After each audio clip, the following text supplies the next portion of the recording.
자, 오늘 이야기가 있는 십계명 시리즈 세 번째. 오늘 키워드는 이름입니다. 그럼 이름이 뭐죠? 이름은 물건, 사람, 장소, 생각, 개념 등을 다른 것과 구별하기 위해 부르는 말이다. 이렇게 사전에 써 있습니다. 자, 그런데 이름이라고 하는 것이 단지 이렇게 사람들의 명칭 혹은 사물의 명칭만 얘기하는 것이 아니라 이름이 가지고 있는 좀 더 깊은 의미가 있어요. 그 의미를 잘 설명해 주는 시가 하나 있습니다. 제가 여러 번 여러분들에게 읽어드린 것 같아요. 누구실까요? 김춘수님의 꽃이라고 하는 시입니다. 한번 읽어드릴게요. 내가 그의 이름을 불러주기 전에는 그는 다만 하나의 몸짓에 지나지 않았다. 내가 그의 이름을 불러주었을 때 그는 나에게로 와서 꽃이 되었다.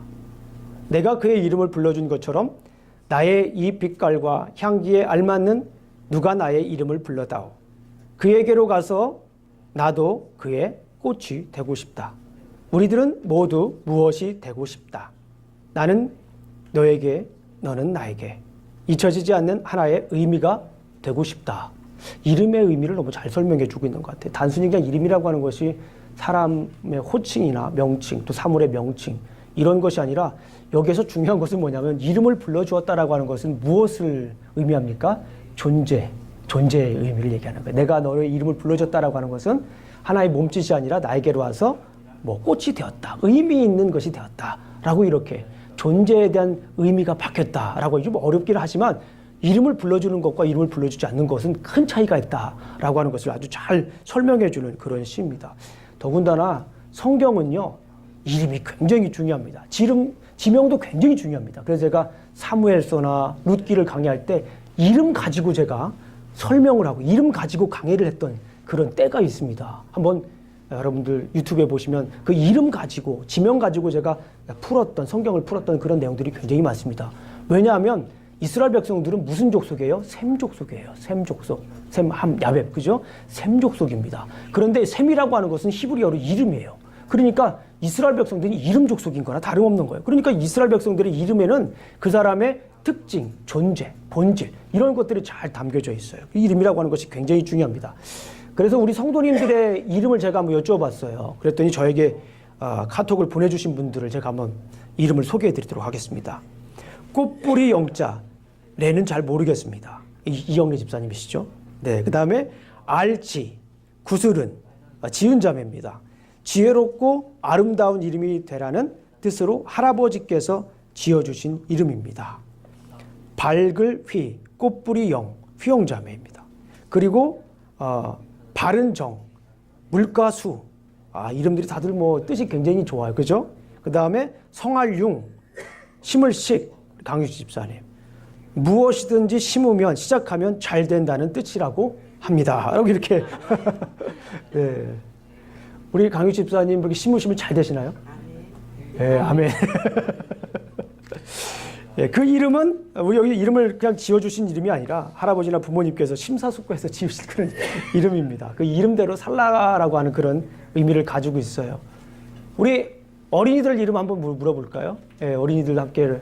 우리 세정이 이름은 무슨 뜻이에요? 우리 아빠가 한번 얘기해 주시겠어요? 세정이 이름의 뜻. 세상세와 다스릴 정자. 세상을 다스리는,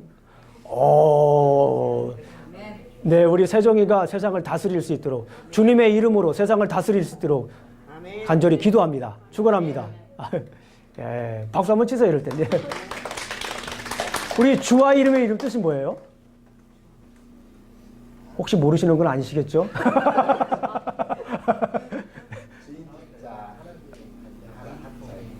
주인 주자에 하나님 할 때 하자. 네, 하늘 하자. 네. 그러면은 이 세상 하늘의 주인, 그죠? 예, 하나님의 주권을 인정하는 그런 백성이 되는 거예요. 예, 좋습니다. 네. 그런 존재가 되라는 그런 부모님들의 간절한 소망이 담겨져 있습니다. 근데 오늘 본문을 보게 되면 우리가 부를 이름에 대해서 설명을 하고 있어요. 우리가 부를 이름에 대해서. 우리가 영원히 부를 이름에 대해서. 자, 모세 오경에 담긴 이야기가 있는 십계명을 통해서 우리가 누구의 이름을 불러야 되는지 한번 오늘 살펴보도록 하겠습니다. 이 틀은 변하지 않아요. 출애굽도 그 다음에 뭐가 있어요? 시내산에 정착을 합니다. 아까 설명을 드렸어요. 가데스 바네아에 있죠. 그 다음에 모압 평지, 그 다음에 가나안. 이것은 모세오경의 틀입니다. 그래서 이것을 이해하면 모세오경을 이해하는 거예요. 그리고 이 모세오경의 큰 이야기 틀에서 십계명을 한번 이해해 봤습니다. 오늘 특별히 이름에 관계된 것이 어떤 내용이 펼쳐지나 한번 저는 캐내어 봤어요. 모세오경 속에서 한번 읽으면서 한번 캐내어 봤습니다. 그래서 제가 카톡을 보내드렸죠. 마치 광부가 이 금을 캐는 듯한 느낌이었다고. 얼마나 감동적이었는지 모르겠어요. 저에게는 그랬습니다. 자, 시내산과 모압 평지에서 십계명 이렇게 주셨습니다. 출애굽할 때 가만히 생각을 해봤어요. 지난번에 설명을 드렸지만 이집트에 있을 때 이스라엘 백성들은 거기에서 많은 신들을 만들었어요. 많은 신들을 만드는데 요즘처럼 그냥 하루아침에 만드는 게 아니에요. 계속해서 만들어야 돼요. 계속해서 이거 뭐 만드는 거야? 이건 바라오 신이야. 그러면서 계속해서 만들면서 서로 뭐 얘기도 하고 굳이 부르지 않아도 그 사람들 속에는 만드는 사람 속에는 뭐가 있어요? 만드는 그 형상에 그 이름을 부르게 돼 있어요. 생각하게 돼 있어요. 이스라엘 백성들은 430년 동안 그 이집트에서 형상을 만들면서 그 다른 신들의 이름을 부를 수밖에 없는 그런 상황 속에 있었습니다. 그런 상황 속에서 하나님께서 이스라엘 백성들을 어떻게 하는 거예요? 새 길을 열어주십니다. 새 길을 열어주신다라고 하는 건 여기서는 새 이름을 부르게 하는 거예요.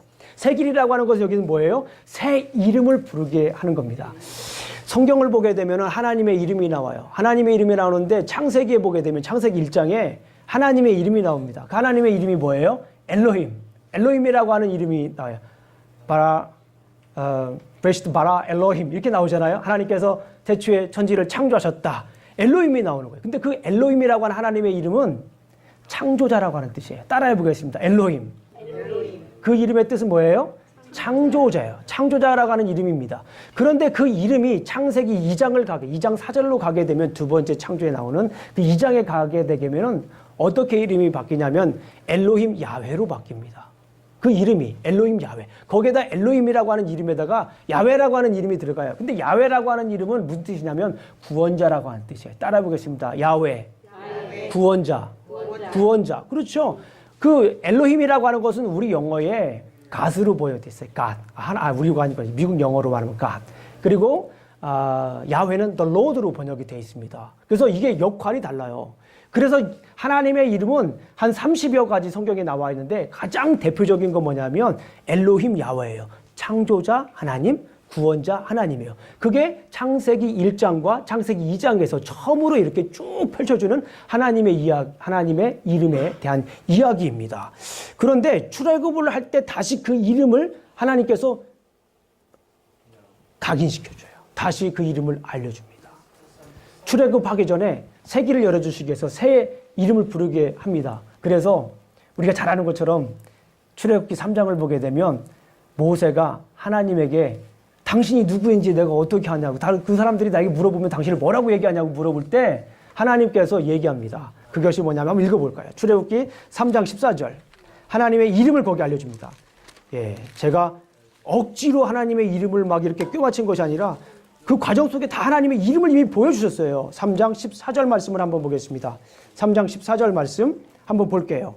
시작. 모세가 하나님께 이르되 있는 자니라. 또 이르시되 너는 이스라엘 자손에게 이같이 이르기를 스스로 있는 자가 나를 너희에게 보내셨다 하라. 여기서 뭐예요? 하나님은 어떤 사람이에요? 스스로 있는 사람. 이게 하나님의 이름이에요. 하나님은 스스로 있는 거예요. 자, 이 말을 이 하나님은 스스로 있는 자라고 하는 말을 또 뭐 학자들은 굉장히 논쟁이 심한 아주 그런 내용입니다. 그런데 이거는 아주 간단하게 제가 요약을 하면 그렇습니다. 하나님은 그 누구로부터 구속받지 않는 사람이다. 하나님은 그가 지으신 천지를 만드시는 분이다. 그리고 하나님은 앞으로도 계속 우리와 함께 하실 것이다. 라고 하는 그런 의미가 스스로 있는 자에 담겨져 있습니다. 그러니까 다른 것이 아니에요. 이 스스로 있는 자라고 하는 것을 다시 요약을 하게 되면 엘로힘 야훼예요.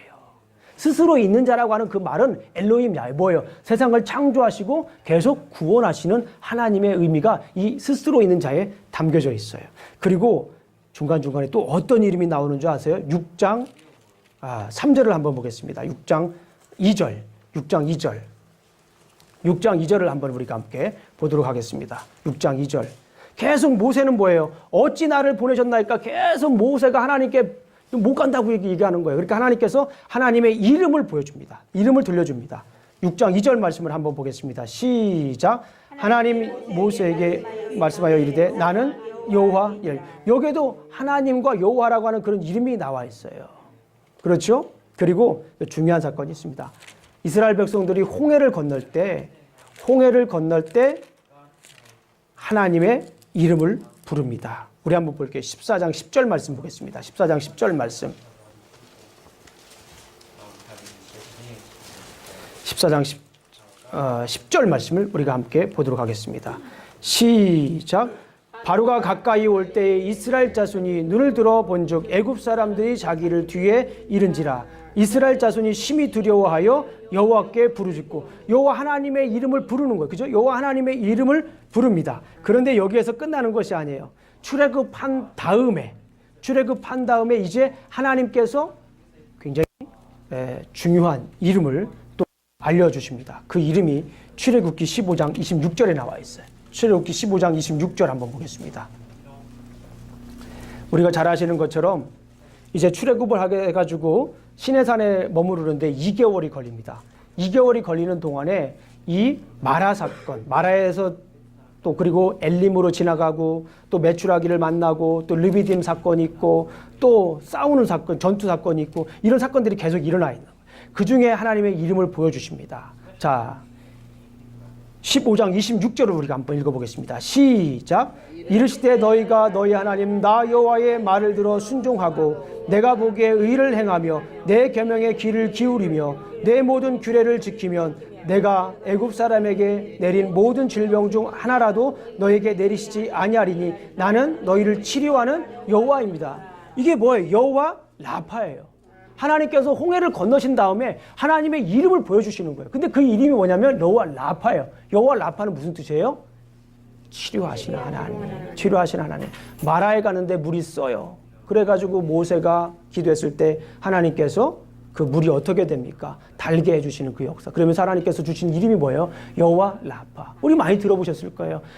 이런 이름들이 이 출애굽하는 과정 속에 이 모세 오경 속에 십계명의 큰 줄기가 되고 있다는 거예요. 예전에는 이런 이름들이 다 산발적인 이름으로 들릴 수가 있었어요. 그런데 하나님께서 이 십계명과 연결돼서 이렇게 보여주시는 거예요.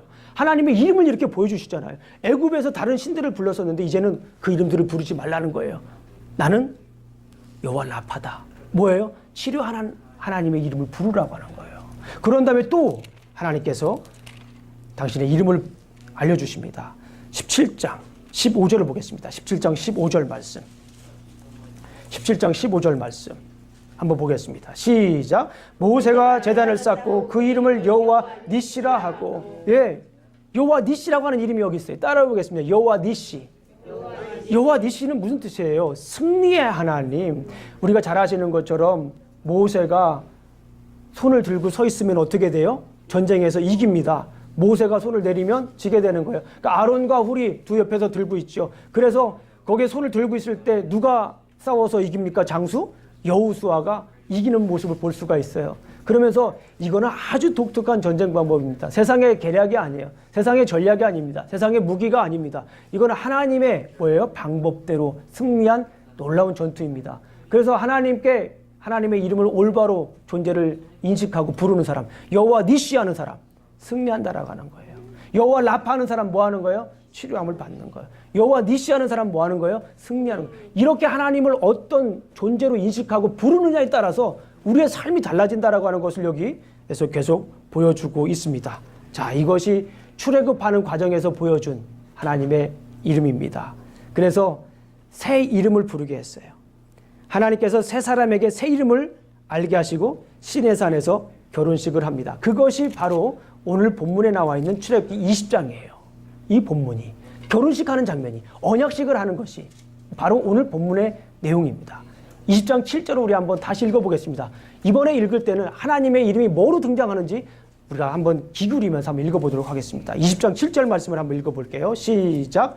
너는 내 하나님 여호와의 이름을 망령되이 부르지 말라. 여기까지 망령되이 이름 부르지 말라. 여기서 말씀하시는데 여호와 하나님의 이름을 뭐라고 표현합니까? 여호와 하나님. 내 하나님 여호와. 이건 하나님의 이름의 대표적인 이름이에요. 이미 창세기 때부터 보여졌던 하나님의 이름이에요. 여기에서 말씀하십니다. 나는 세상을 창조한 사람, 창조한 하나님이다. 나는 그 세상을 구원할 하나님이다. 라고 하는 것을 분명하게 보여주는 거예요. 그 이름을 여기에서 분명히 보여주는 것을 볼 수가 있습니다. 그런데 여기에서 또 중요한 게 있어요. 이렇게 하나님께서 세 사람에게 새로운 길을 보여주시고 이제 결혼식을 했습니다. 옛날 것은 다 잊어버리라는 거예요. 옛날 것을 다 잊어버리라고 하는 그 말에는 무슨 내용이 담겨져 있습니까? 옛날 예인들 다 잊어버리라는 거예요. 옛날 예인들을 다 잊어버리라는 거예요. 이렇게 새롭게 이제 이름을 부르면서 새로운 존재가 되어서 새로운 결혼식을 새 출발을 하겠다라고 하는 것인데, 우리가 잘 아는 것처럼 이스라엘 백성들은 어떤 일을 합니까? 약간 민망한 표현일 수도 있어요. 설교 시간에 해도 되나 마나 하는 그 고민이 되지만, 그래도 성경에 나와 있는 그 이미지가 주는 영향력이 크기 때문에 제가 설명을 드리겠습니다. 약간 민망한 표현일 수도 있어요. 이스라엘 백성들은 하나님하고 결혼을 했죠. 메리트라고 하는 것이, 언약을 맺었다라고 하는 것이 결혼의 의미가 있기 때문에 제가 설명을 드립니다. 결혼을 했는데 그러지 말아야 됩니다. 우리 삶 속에서 그런 일이 있으면 절대 안 됩니다. 그런데 이스라엘 백성들은 신혼여행 가기 전에 하나님하고 이렇게 밤을 지내면서 잠꼬대를 합니다. 잠꼬대를 하는데 누구의 이름을 불러요? 옛날 예인의 이름을 부르는 거예요. 옛날 예인의 이름을 부르고 있어요. 그 모습이 출애굽기 34장에 나타났어요. 우리 한번 보겠습니다. 출애굽기 34장. 출애굽기 34장을 보겠습니다. 절대 이러면 안 돼요, 우리가. 그런데 이스라엘 백성들이 그랬다는 거예요. 34장 14절을 보겠습니다. 금송아지 사건 만든 사건 결말이에요. 금송아지 사건 만든 결말입니다. 14절 말씀 우리가 함께 보겠습니다. 13절, 14절 읽어보겠습니다. 12절부터 읽어보겠습니다. 시작. 너는 스스로 삼가 내게 들어가는 땅에 주민과 언약을 세우지 말라. 그것이 너희에게 올무가 될까 하노라. 너희는 도리어 그들의 제단을 헐고 그들의 수장을 깨뜨리고 그들의 아스레상을 찍을지어다. 너는 다른 신에게 절하지 말라. 여호와는 질투라 이름하는 질투의 하나님이시니라. 이스라엘 백성들이 금신상을 만들었어요. 금송아지를 만들었어요. 모세가 내려오지 않자 금신상을 만들었어요. 이거 뭡니까? 결혼의 비유로 하자면 이미 결혼을 했는데 결혼 생활 시작도 하고 신혼여행 가기도 전에 잠꼬대로 그냥 옛날 예인의 이름을 부르는 이스라엘 백성들의 모습을 우리가 볼 수가 있습니다. 하나님의 이름 또 하나 등장하죠. 어떤 이름입니까? 질투하는 하나님의 이름이다. 질투하시는 하나님의 이름. 자, 세 번째, 이제는 그 질투하는 하나님께서 잠꼬대로 다른 옛 예인의 그 이름 불렀던 이스라엘 백성들을 훈련시키기 위해서 신혼여행을 떠납니다. 그 신혼여행을 떠나는 장소가 어디입니까? 가데스 바네라고 하는 그런 장소입니다. 광야로 데려가는 거예요. 광야로 신혼여행을 갑니다. 물어볼 수 있어요. 왜 하필이면 광야로 갑니까? 멋진 데 얼마나 많습니까? 지중해 연안이면 지금도 굉장히 많잖아요. 멋진 데가 얼마나 많습니까? 그런데 왜 하필이면 하나님께서 광야로 이스라엘 백성들을 데리고 신혼여행을 갔냐라고 하는 거예요. 이유는 간단합니다. 하나님의 이름을 부르기 딱 좋은 곳입니다. 따라해 보겠습니다. 광야는 하나님의 이름을 부르기 딱 좋은 곳입니다. 광야라고 하는 것은 하나님의 이름을 부르기에 너무나도 좋은 장소예요. 이전 사귀던 사람들의 이름을 부르지 않도록 단단히 훈련할 수 있는 장소를 하나님께서 찾으셨습니다. 그것이 바로 무엇이에요? 광야라고 하는 곳입니다. 왜 그렇습니까? 광야는 고요합니다. 이름을 부르기에 너무 좋아요. 고요합니다. 부르기에 적합한 장소예요. 조용하기 때문에 하나님을 생각할 수 있는 아주 좋은 장소입니다. 그래서 광야에 가면은 그 많은 수도원이 있는지 모르겠어요. 그곳에 가서 하나님을 부르는 장소로서 옛날에도 유대 광야에도 지금 가면 그 수도원이 많이 있습니다. 여기서 부른다라고 하는 것은 크게 외치는 것도 부르는 거지만 하나님을 생각하고 하나님께 그 하나님으로서 존재를 인정한다라고 하는 그런 의미도 됩니다. 또 광야는 어때요? 광야는 넓습니다. 얼마나 좋아요? 넓기 때문에 마음껏 부를 수 있어요. 아버지 부를 수 있어요. 하나님 부를 수 있어요. 광야는 방음장치도 필요 없어요. 방음장치도 필요 없고 옆 사람에게 이렇게 방해될 필요도 되지도 않습니다. 하나님 부를 수 있는 너무나도 좋은 장소가 이 광야입니다. 방해받지 않아요. 이 광야라고 하는 곳은 방해받지 않는 그런 장소입니다. 아까도 말씀을 드렸지만 민망한 표현일 수도 있지만 이스라엘 백성들은 결혼했음에도 불구하고 옛날 사귀던 친구들을 그리워합니다. 광야에서. 그럼에도 불구하고 광야에서 이렇게 훈련을 하는데도 광야에서 옛날 사람, 옛 친구의 이름을 부릅니다. 생각합니다. 그리워합니다. 그래서 자꾸 그곳으로 돌아가려고 해요. 심지어 민수기 11장에 보게 되면 그곳에서는 애굽 땅에서는 뭐예요? 부추도 먹고 거기에서는 참외도 먹고 성경에 참외도 써 있더라고요. 놀랐습니다. 그때 참외도 먹고 그때 값없이 그때 먹었던 때를 그리워하는 모습을 볼 수가 있어요. 하나님은 광야로 가서 이름을 부르라고 훈련시켰는데 이스라엘 백성들은 광야에서 뭘 합니까? 옛 애인의 이름을 부르고 있어요. 불평하고 있습니다. 옛날에 그리워하고 있는 그런 모습들을 볼 수가 있습니다. 그래서 하나님께서는 다시 모압 지역에 들려가 가지고 다시 결혼을 점검하는 그런 모습을 볼 수가 있습니다. 그것이 바로 신명기예요. 그것이 신명기에서 하나님께서 또 10계명을 주신 거예요. 우리 한번 신명기 한번 다시 찾아보도록 하겠습니다. 신명기 5장에 가면은 또 이 10계명이 등장을 해요. 신명기 5장 11절을 한번 보겠습니다. 모압 형제에서 10계명을 왜 다시 주셨습니까? 하나님께서 하나님의 이름을 다시 부르라고, 결혼 생활을 다시 한번 점검하라고 이렇게 10계명을 다시 한번 주신 거예요. 신명기서 5장 11절 말씀 우리 한번 다시 읽어보겠습니다. 269페이지. 제가 가지고 있는 성경 269페이지입니다. 우리 한번 읽어보겠습니다. 11절 시작. 너는 내 하나님 여호와의 이름을 망령되이 일컫지 말라. 나 여호와는 내 이름을 망령되이 일컫는 자를 죄 없는 줄로 인정하지 아니하리라. 라고 이렇게 말씀을 하고 계십니다. 다시 한 번 더 여기에서 뭐 하는 거예요? 점검을 합니다. 그런데 여기에서 다시 등장하는 하나님의 이름을 우리가 또 한번 귀담아 봐야 돼요. 주의 깊게 봐야 됩니다. 뭡니까? 11절 보니까 내 하나님 여호와. 내 하나님은 누구라고 하는 거예요? 하나님은 이 세상을 창조하신 분이고 하나님은 이 세상을 구원하시는 분이다라고 하는 것을 다시 한 번 더 여기서 상기시켜주는, 리마인드 시켜주는 그런 본문이라고 볼 수가 있습니다. 한번 더블 체크하는 거예요. 내 이름을 불러라라고 하는 거예요. 온전히 세상을 창조하고 세상을 구원한 나의 이름을 불러라라고 하는 하나님의 간절한 소망이 이 안에 담겨져 있습니다. 마지막으로 이제 가나안입니다. 이스라엘 백성들은 모압 땅에서 어디로 갑니까? 가나안 땅으로 들어갑니다. 가나안 땅으로 약속의 땅으로 들어갑니다. 그런데 중요한 것은 뭐냐면 모세가 가나안 땅에 들어갑니까? 못 들어갑니까? 들어가지 못해요. 다시 그들은 하나님의 이름을 기억하기 위해서, 다시 그들이 하나님의 이름을 기억하기 위해서 모세의 인도로 홍해를 건너게 했던 것처럼 여호수아를 통해서 어디를 건너가게 합니까? 요단강을 건너가게 해요. 이번에는 홍해가 아니라 이번에는 요단강을 건너가게 합니다. 그런데 여기에 또 굉장히 또 귀한 메시지가 담겨져 있습니다. 우리 그를 잘 아실 거예요.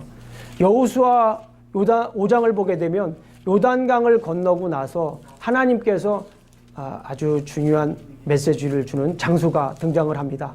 그 장소는 어디입니까? 길갈이라고 하는 데예요. 길갈이라고 하는 곳에 이제 거기에서 뭐가 있어요? 할례가 다시 시작합니다. 그 다음에 유월절 다시 시작합니다. 광야 생활할 때는 할례가 없었어요. 그런데 여기에서 길갈이라고 하는 곳에서 다시 이제 뭘 합니까? 할례가 시작이 됩니다. 요단강을 건넌 다음에. 자, 그러면서 하나님께서 주시는 놀라운 메시지가 이 안에 담겨져 있죠. 여호수아 5장 9절을 한번 보겠습니다. 여호수아 5장 9절. 여호수아 5장 9절을 한번 보겠습니다. 제가 가지고 있는 성경으로는 325페이지. 우리 여호수아 5장 9절 말씀입니다. 여호수아 5장 9절 말씀 함께 읽어보겠습니다. 시작. 여호와께서 여호수아에게 이르시되 내가 오늘 애굽의 수치를 너희에게 떠나가게 하였다 하였으므로 그곳 이름을 오늘까지 길갈이라 하였느니라. 요단강을 건넌 다음에 이 길갈이라고 하는 지역에서 뭘 했어요? 할례를 합니다. 할례가 다시 시작하니 만나가 그치고 할례가 다시 시작하는. 근데 길갈이라고 하는 뜻이 뭐예요? 왜 하필 길갈입니까? 길갈이라고 하는 곳이 어떤 뜻이에요? 굴려보내다는 뜻입니다. 굴려보내라는. 애굽의 수치를 뭐 하는 거예요? 굴려보내는 거예요. 애굽에서 다른 사람의 이름을 불렀던 그 수치, 그걸 굴려보내는 거예요. 여기에서 길갈이라고 하는 거는 굴려보내는 거, 떠나보내는 거예요. 광야 생활에서 옛 애인의 이름을 불렀던 그 수치를 뭐 하는 거예요? 굴려보내는 거예요. 길갈입니다. 길갈이 그냥 거기에서 그냥 지명으로서의 역할만 하는 것이 아니라 우리에게 주는 메시지가 있는 거예요. 그게 뭡니까? 과거의 수치를 뭐 하라는 거예요? 굴려보내라는 거예요. 하나님은 광야에서 큰 수치심을 느꼈어요. 결혼을 했는데 잠꼬대를 하면서 옛 애 이름에 불러요. 얼마나 큰 수치감입니까? 살기 힘들 정도의 그런 수치감을 가지고 살 수 있어요. 평생 잊지 못할 그런 수치감일 수도 있습니다. 그럼에도 불구하고 하나님께서는 요단강을 건너게 하셔서 거기에서 길갈에서 이제 옛 수치를 굴려보내라고 말씀을 하시는 거예요. 옛 이름에 옛날 불렀던 그 수치를, 이름을 옛 여인의 이름 불렀던 그 수치를 굴려보내라고 여기서 말씀을 하시는 거예요. 그러면서 하나님께서는 이스라엘 백성들에게 간곡히 원합니다. 그들의 불명예를 치유하시길 원합니다. 신혼여행 중에 옛 친구 이름을 부른 것을, 그리워한 것을 이제는 뭐 하자라는 거예요? 굴려보내라고 하는 거예요. 굴려보내라. 이제는 온통 내 이름만 불러다오. 그 의미가 담겨져 있어요. 심지어 이제는 잠꼬대 할 때도 내 이름을 불러다오 라고 하는 그런 간절함이 이 안에 담겨져 있다라고 하는 거예요. 그러나 이스라엘 백성들이 어떻게 합니까? 우리가 잘 아는 것처럼 이스라엘 백성들은 가나안 땅에 가서 바알 신도 섬기고 하나님도 섬깁니다. 이 전문적인 용어로 뭐라고 그랬어요? 양다리, 싱크레티즘, 혼합주의입니다. 결국에는 이스라엘 백성들이 눈에 뜨고 보기에는 정말 민망한 그런 일을 해요. 정말 민망한 일입니다. 어쩌면 이건 19금일 수도 있어요. 어린아이들에게 설교하기 너무나도 민망한 얘기예요. 그러나 사실이고 이걸 다시 오늘날로 살펴보게 되면 우리가 그렇게 하고 있는지도 모르겠어요. 가나안 땅에 들어갔는데 거기에서 이제 하나님의 이름도 부르고 바알의 이름도 부릅니다. 이게 무슨 일입니까? 어찌된 일입니까? 하나님은 또다시 한번 수치감을 느껴야 될 그런 상황에 이르게 되었습니다. 오늘 말씀을 이렇게 맺습니다. 그래서 결국 하나님께서는 이스라엘 백성들을 거기에서 추방을 합니다. 하나님은 이스라엘 백성들이 여호와 하나님의 이름을 부르며 살기를 원하십니다. 우리가 부를 이름이 무엇입니까? 여호와 하나님. 여호와 하나님, 엘로힘 야훼, 창조자 하나님, 구원자 하나님의 이름을 우리는 부르면서 살아야 돼요. 우리가 불러야 할 이름은 창조자와 구원자인 여호와 하나님이십니다. 우리가 불러야 될 바로 그 이름입니다. 주님의 이름을 우리가 그래서 어떻게 됩니까? 부르면서 살아야 합니다. 에레미야서 33장 2절 3절의 말씀은 우리에게 너무나도 귀한 메시지를 전해주십니다. 이름에 관련해서 한번 우리 한번 다 같이 읽어보겠습니다. 시작. 이를 행하시는 여호와, 그것을 만들며 성취하는 여호와, 그의 이름을 여호와라 하는 이가 이와 같이 이르시되, 여기까지 이를 행하시는 여호와, 아멘. 그것을 만들며 성취하시는 여호와, 아멘. 그의 이름을 뭐라? 여호와라 하는 이가 이와 같이 이르시되 너는 내게 부르짖으라. 내 이름을 부르라는 거예요. 여호와 하나님의 이름을 부르라고 하는 거예요. 엘로힘, 야훼, 창조자, 구원자 하나님의 이름을 부르라고 하는 것입니다. 내가 내게 응답하겠다. 하나님의 이름을 부르는 사람에게 뭐라고 하십니까?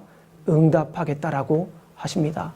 그리고 내가 내게 알지 못하는 크고 은밀한 일을 내게 보이리라고 이렇게 말씀을 하십니다. 우리는 부르는 것에 따라 그 존재가 달라지는 거예요. 부르지 않으면 우리 김준수님의 꽃이라고 하는 이름, 그 시처럼 우리가 하나님의 이름을 부르지 않으면, 우리가 하나님의 여호와 하나님의 이름을 부르지 않으면 그것은 단 하나의 몸짓에 불과합니다. 하나의 세상의 신과 똑같을 수가 있어요. 우리가 부르지 않으면, 하나님의 이름을 부르지 않으면, 불러서 그 안에 가까이 가지 않으면 그것은 세상의 하나의 신이 될 수도 있습니다. 적어도 나에게는. 꽃을 꽃이라 부르지 않으면 무엇이 됩니까? 잡초가 될 수도 있습니다. 아버지라 부르면 뭐가 되는 거예요? 아버지가 되는 것입니다. 주님을 치료자라고 부르면 치료의 역사가 있습니다. 주님을 치료자라고 하는 확신을 가지고 우리가 주님의 이름을 부르면 치료의 역사가 있는 줄로 믿습니다. 승리의 하나님을 부르면 승리하게 됩니다.